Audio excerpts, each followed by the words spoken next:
Tra breve vedremo all'opera i nuotatori della prima serie, l'ultima del turno eliminatorio. Prima Diego Ciceri, alla 2 Dusan Stevanovic, alla 3 Alessandro Calcagni, alla 4 Massimo Ogliari, alla 5 Filippo Biasin, alla 7 Filippo Cefis, alla 8 Luigi Termini, assente Gorini.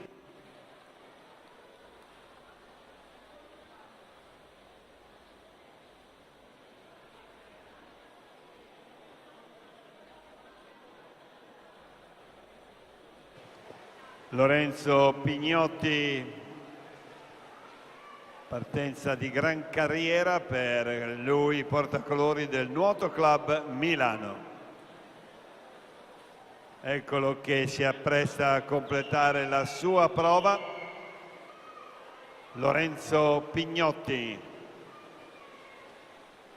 va a chiudere in 57,92 ufficioso.